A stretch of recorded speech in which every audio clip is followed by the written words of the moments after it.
আসসালামু আলাইকুম everyone, welcome back to my channel. আজকে আমি খুব মজার একটা বিরিয়ানির রেসিপি দিব। কিছু কিছু রেসিপি আছে যেগুলো রেসিপির প্রণালীটা দেখলেই বোঝা যায় যে এটা কতটা মজার হবে, ঠিক তেমনই একটা রেসিপি এটা।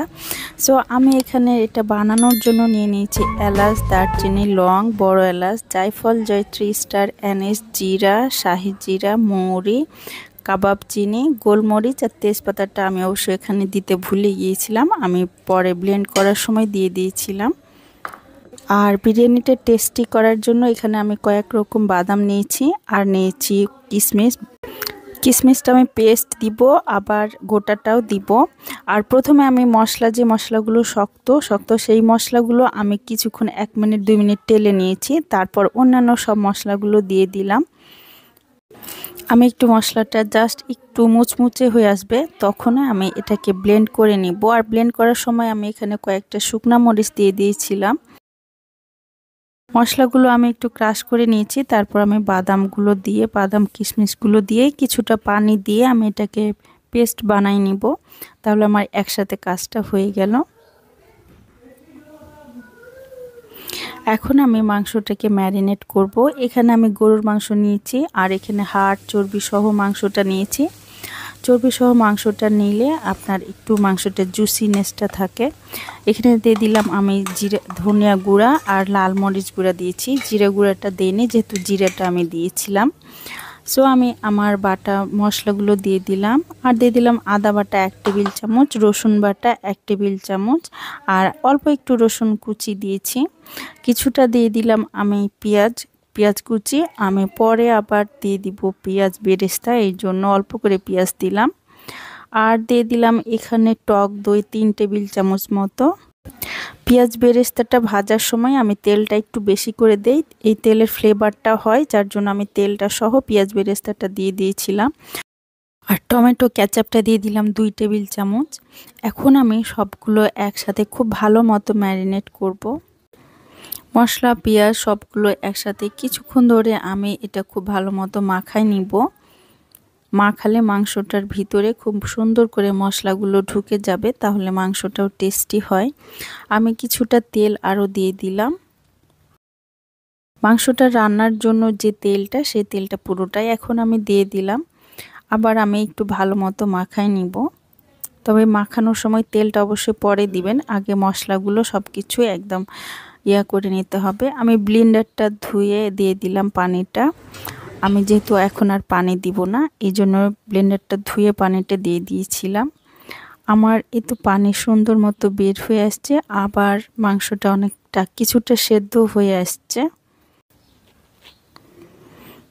আমি কিছুক্ষণ আরও মাংসটা ভালো মতো একটু সেদ্ধ করে নিব। আমার মাংসটা একদম সেদ্ধ হয়ে গিয়েছে দেখতেই পাচ্ছেন, আর এটার ঝোলটাও দেখতে পাচ্ছেন খুব একটা সুন্দর গ্রেভি হয়ে আসছে। এখন আমি এটার সাথে কিছুটা রাঁধুনি বিরিয়ানির মশলাটা দিয়ে দিলাম 2 টেবিল চামচ মতো। বিরিয়ানির মশলাটাতে একটু সেন্টটা আসে খুব সুন্দর, এই জন্য আমি বিরিয়ানির মশলাটাও দিলাম। আর কয়েকটা কাঁচামরিচ দিয়ে দিলাম, যদি ঝাল খেতে চান তাহলে এখানে আরও কয়েকটা কাঁচামরিচ দিয়ে দিবেন, কারণ মাংসটা রান্নার সময় যদি কাঁচামরিচ দেওয়া যায়, কাঁচামরিচের একটা সুন্দর ফ্লেভার আসে, যেটা মাংসের সাথে মিশে খুব মিষ্টি একটা ফ্লেভার হয়।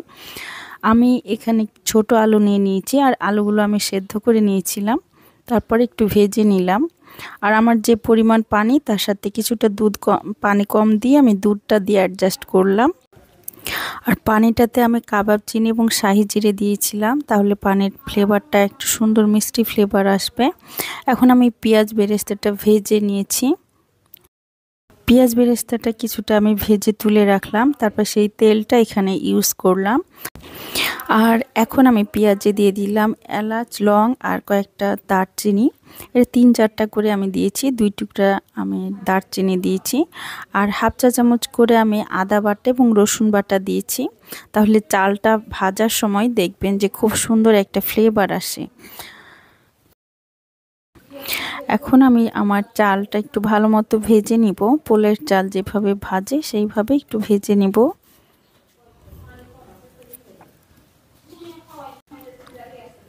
আমি যে পদ্ধতিতে করছি বিরিয়ানিটা, এভাবে করে দেখতে পারেন, খুবই মজা লাগে এই বিরিয়ানির রেসিপিটা। সো আমি এখানে পানিটা দিয়ে দিলাম, আর পানিটা আমি এখন কিছুটা জাস্ট কমে আসলে আমি মাংসটা অ্যাড করব। আর আমি এখন দিয়ে দিলাম লবণ পরিমাণ মতো, আমি যেহেতু পানিতে লবণ দিইনি। আর পানিটা অবশ্যই বিরিয়ানি বানানোর সময় একটু কম রাখবেন, যেহেতু মাংসতে কিছুটা পানি থাকে, তাহলে আপনার বিরিয়ানিটা সুন্দর ঝরঝরে আসে। মাংসটা দিয়ে দিলাম, আমি এখন মাংসটা একটু নেড়ে মিক্সড করে নিব সব কিছু একসাথে। কিছুটা দিয়ে দিলাম আমি আলু বোখারা, আর কিছুটা দিয়ে দিলাম আমি কিশমিশ। আলু বোখারা এবং কিশমিশটা এই সময় দিলে দেখবেন যে বিরিয়ানির যে ফ্লেভার, সেই ফ্লেভারটা একদম খুব বাবুর্চিদের যে ফ্লেভার, সেই ফ্লেভারটা আসবে। সো আমার খুবই ভালো লাগে সেই ফ্লেভারটা। আর দিয়ে দিলাম আমি ভাজা আলুগুলো, কিছুটা আলু আমার ভেঙে গিয়েছিল। আর আমি এখানে দিয়েছি 1 টেবিল চামচের একটু বেশি ঘি দিয়েছিলাম, আগে একটু দিয়েছিলাম, পরে একটু দেখালাম আপনাদের। এখন আমি একটু ভালো মতো মিক্সড করে নিব। মিক্সড করে এটা ফুটে যাওয়া পর্যন্ত আমি একটু ওয়েট করব। কয়েকটা কাঁচামরিচও আমি দিয়ে দিলাম, তবে এই সময় বেশি কাঁচামরিচ দিলে কাঁচামরিচের ঝাল বের হয়ে যায়। সো আপনারা যদি চান তাহলে লাস্টে কাঁচামরিচটা দিবেন জাস্ট ফ্লেভারের জন্য। আমি একটু তাওয়ার উপর বসাই দিব এটা কিছুক্ষণ, পানিটা কমে আসা পর্যন্ত আমি ওয়েট করব। সো আমার দেখছেন পানিটা কমে আসছে।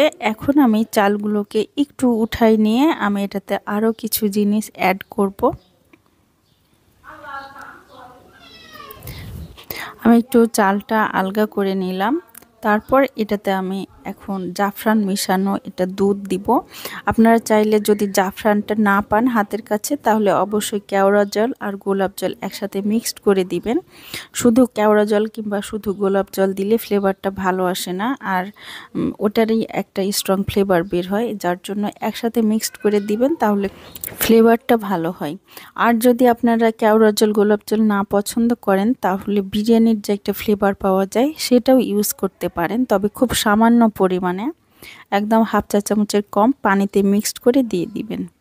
এখন আমি দিয়ে দিলাম আমার পুরো জাফরান দুধটা দিয়ে দিলাম, আর মাঝে মাঝে আমি দিয়ে দিলাম পেঁয়াজ বেরেস্তাটা।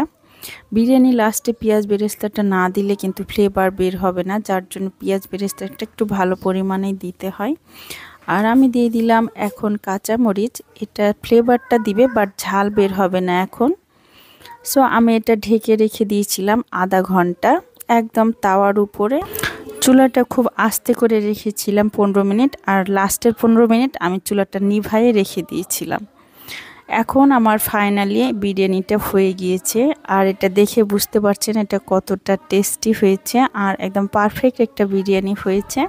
সো অবশ্যই আপনারা যদি কাচ্চি বিরিয়ানি ছাড়া অন্য কোনো বিরিয়ানি বানাতে চান, তাহলে অবশ্যই এটা বানায় দেখতে পারেন, খুবই মজার হয় এই বিরিয়ানিটা।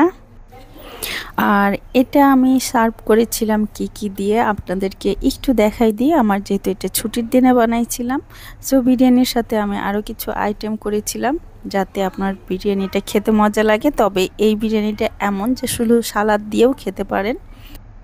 আমি এখানে বানিয়ে নিয়েছিলাম বেগুন ভাজা, ফুলকপির পাকোড়া, অল্প একটু সালাদ, আর বানাইছিলাম এর কাবাবটা। আমার এই বানানো কাবাবটা খুবই মজার হয়। আপনারা যারা এখনও আমার চ্যানেলটা সাবস্ক্রাইব করেননি, প্লিজ সাবস্ক্রাইব করবেন, আর একটু লাইক শেয়ার কমেন্ট করবেন। So thank you for watching.